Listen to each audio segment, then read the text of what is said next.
You see them everywhere. A brand new Ford F-250 Lariat with all the chrome sitting in the parking lot of a warehouse where someone clocks in for $22 an hour. I see it every single day. Someone driving a $60,000 truck who, if you ran their credit score and their bank account, would absolutely terrify you. But here's the question nobody wants to ask out loud. Who is actually paying for these trucks? And I do not mean who is signing the loan papers. I mean, who can absorb this cost without their financial house of cards collapsing? Because the person making $75,000 a year with a $900 truck payment is not wealthy. They are just pretending, and the system loves pretenders. Look, I need to say this clearly. This is not financial advice. I am a guy on the internet tracking corporate mechanics, not your certified financial planner. Do your own math. I'm Tom, and this is Tom Thinks. I'm here to cut through the Wall Street jargon and give you the real talk on your money, even if it hurts your feelings a little bit. If you're someone who has ever looked at a luxury truck and wondered how the average person actually affords it, hit subscribe and give this video a thumbs up. The income delusion. Let us start with the raw numbers, because math does not care about your feelings.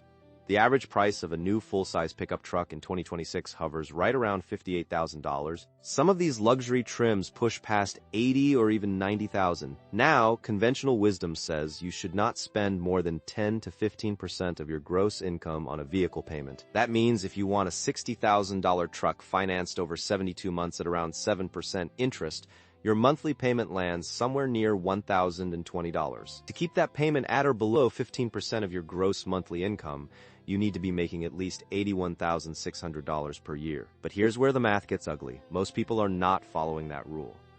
The actual average truck buyer today has a household income around $75,000. That is, according to multiple consumer finance surveys, and their average truck payment, $923. Do the division. That is nearly 15% of their gross income going to just the truck. Before fuel, before insurance, before maintenance, before the 20-inch tires that cost $400 each. Now look, I am not here to shame anyone, but we have to be honest about what is happening here.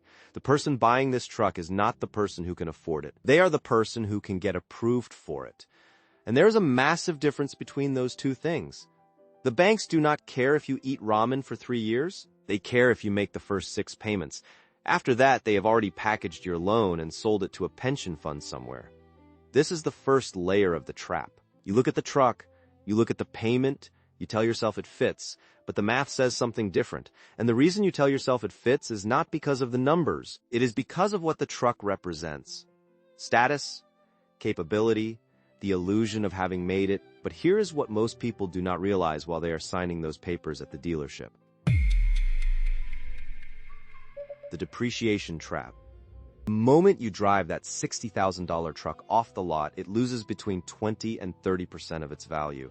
That is $12,000 to $18,000 gone in the first 12 months. By year 3, that $60,000 truck is worth around $30,000 if you're lucky, half its value. Disappeared. Now compare that to the person who buys the same truck used, 3 years old, with 50,000 miles on it. They pay $30,000. Their registration is lower, their insurance is lower, their payment, if they even need one, is half of yours. And here's the thing. Modern trucks are built to last well over 200,000 miles. A truck with 100,000 miles on it still has another decade of reliable service left. So why are people lining up to take the depreciation hit? Because the system has trained them to. The dealership makes its real profit on new vehicles. The manufacturer makes its real profit on new vehicles. The lender makes its real profit on the larger loan amount. Everyone in the chain makes more money when you buy new. Except you. You are the only one losing. Now, I want to take a quick detour to show you how this same extraction mechanism works in other industries. Look at what happened with the USDA and black farmers in the Pigford case. Farmers were pushed into taking out loans they could barely afford, then trapped by bureaucratic rules that made it nearly impossible to succeed. USDA county committees, typically all white, would deny loans to black farmers or lose their applications. When farmers complained, the complaints were ignored. Offices were dismantled. Files went missing. Decades later, a class action settlement paid out $50,000 per farmer on Track A. Then the government used offsets to take much of that money back from Social Security checks and tax refunds. One farmer, Eddie Slaughter, said the government offset him for over $40,000 after the settlement. It is the same pattern. Promise the asset, entice with credit, then extract the value back through fees, offsets, and depreciation. The truck dealership is doing the same thing, just on a smaller and faster timeline. They want you in a new vehicle every 3 to 4 years so they can keep capturing that depreciation spread. And they have convinced you that the monthly payment is all that matters. The hidden extraction. Here is where the system really gets you. It is not just the depreciation, it is not just the interest. It is all the hidden layers of extraction built into the ownership experience that most people never calculate. Let us start with insurance. A new $60,000 truck requires full coverage, comprehensive and collision. The average annual premium for full coverage on a new truck is around $2,000. A used truck worth $30,000? The same coverage might run you $1,200. Over 5 years, that is $4,000 saved. Registration fees in many states are based on the vehicle's value. A new truck might cost $600 a year to register. A used truck might cost $300, another $1,500 over 5 years. Then there is the interest. Financing $60,000 at 7% over 72 months means you pay roughly $13,500 in interest over the life of the loan. Financing $30,000 at the same rate means you pay about $6,700 in interest. That is nearly $7,000 more just in interest payments. Add it all up. Over 5 years, buying new instead of used costs you roughly $30,000 to $35,000 more in depreciation, interest, insurance, and registration. That is more than the entire purchase price of a used truck. And what do you get for that extra $35,000? You get the feeling of a new car smell for about 3 months. You get a warranty that covers things that rarely break. You get the status of driving something shiny. But you do not get wealth. You do not get financial freedom. You get a monthly obligation that keeps you tethered to your job, your commute, and your paycheck.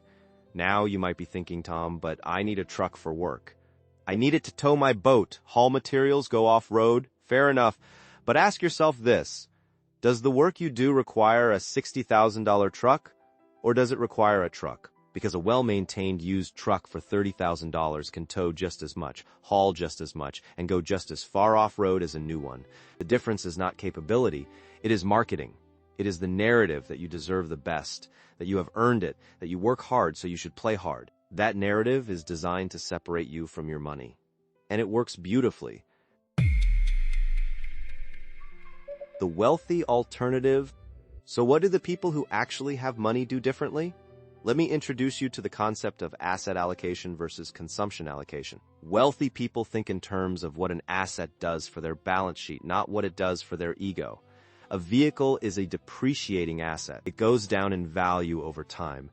The wealthy person's goal is to minimize the amount of money that goes into depreciating assets and maximize the amount that goes into appreciating assets. Here's how that plays out in the real world. Instead of spending $60,000 on a new truck, someone who understands capital allocation buys a 3-year-old truck for $30,000. They take the $30,000 they saved and invest it. Over 10 years, assuming a 7% average annual return, that $30,000 grows to roughly $59,000. Meanwhile, the new truck owner has already lost $25,000 in depreciation and spent another $10,000 in extra interest, insurance, and fees. The gap between the two paths over a decade is roughly $84,000. That is not pocket change. That is a down payment on a rental property. That is a fully funded Roth IRA for 5 years. That is the difference between retiring at 65 and retiring at 55. Now, there is another layer to this that most people never consider. Commercial trucking companies and fleet operators almost never buy new trucks at retail prices. They either lease them through structures that allow them to write off the payments as a business expense, or they buy them at auction after they have been depreciated by the first owner. Wealthy understand that the first owner takes the biggest financial hit, so they position themselves to be the second owner. This is the same principle that applies to commercial insurance policies in the trucking industry. The research shows that even a $1 million policy on a commercial truck is rarely the only layer of coverage. There are excess policies, umbrella policies, separate policies on the tractor and the trailer. The lawyers know to look for multiple layers of insurance. The wealthy do the same thing with their assets. They layer their strategies. They do not put all their exposure into one single depreciating purchase. They structure their financial lives to capture value from multiple angles. Flipping the script. Now let us talk about how a strategic operator would approach this entire dynamic. Not as a consumer, but as someone who understands the mechanics of wealth. First principle is separation of identity from asset. You are not your truck. Your value as a human being is not determined by the badge on your grill or the trim level on your door. Once you internalize that, the financial decisions become much clearer. The second principle is buying the depreciation curve instead of fighting it. The steepest part of a truck's depreciation curve is the first 3 years. If you buy a truck that is 3 to 4 years old, you skip that hit entirely. The truck still has another 10 to 15 years of reliable service, but you're paying half the price. The third principle is using the saved capital for wealth building. This is where the strategy really comes together. Instead of having a $1,000 monthly truck payment, you have a $500 payment on a used truck. You take the difference, $500 a month, and you direct it into an asset that grows, an index fund tracking the S&P 500, a rental property down payment fund, a business startup cost fund. Over 5 years, that $500 a month at 7% return grows to roughly $35,700. Now you have real wealth, not just a depreciating liability. The fourth principle is understanding that the truck itself can be a tool for generating income if structured properly. Many people use pickup trucks for side businesses, landscaping, handyman services, mobile detailing, towing. If the truck is generating income, the calculus changes. But here's the critical distinction. The income should cover the payment and then some. If you're just breaking even on your side hustle, you are still losing because the truck is depreciating. The side hustle needs to generate enough profit to not only cover the payment, but also offset the depreciation and provide a return on the capital tied up in the vehicle. This is how wealthy people think about every major purchase. They ask, does this asset pay for itself? Does it generate cash flow? Does it protect or grow my net worth? Your financial mirror. I want you to do something uncomfortable right now. I want you to look at your driveway, or the parking lot at work, or the cars on your commute. And I want you to ask yourself a question. How many of those vehicles are actual assets? And how many are just expensive liabilities wrapped in status? Because here's the truth that nobody on the car lot will tell you. The person who buys a $60,000 truck on a $75,000 salary is not living the dream. They are living on the edge. One medical emergency, one layoff, one divorce, and that truck gets repossessed. Meanwhile, the person who buys a $30,000 used truck and invests the difference is building real financial resilience. They are not impressed by the shiny new thing because they understand what it costs. They have done the math, and the math does not lie. Now, I want to hear from you. Drop a comment below and tell me about the most expensive vehicle you ever bought. Was it worth it? Or did you realize afterward that you were paying for something other than transportation? Share this video with someone you know who is about to make a bad decision on a truck. Maybe it will save them from the trap. Because look, the system is designed to extract your wealth through consumption. It is designed to make you feel like you need the new thing, the better thing, the more expensive thing. But the people who actually win at the money game are the ones who see through that illusion. They buy assets, they minimize liabilities, and they understand that every dollar you waste on depreciation is a dollar that could be working for you instead. So here's my challenge to you. Before you sign your next auto loan, before you convince yourself that you deserve the upgrade, run the real numbers. Look at what that money could be doing if it were invested instead. Look at how much faster you could reach financial independence if you stopped treating trucks like wealth signals and started treating them like transportation tools. Go look at your balance sheet with fresh eyes. Your future self will thank you. Found this interesting? Subscribe to the channel. Give this video a like, share it out, and drop your questions or ideas in the comments. Until our next adventure.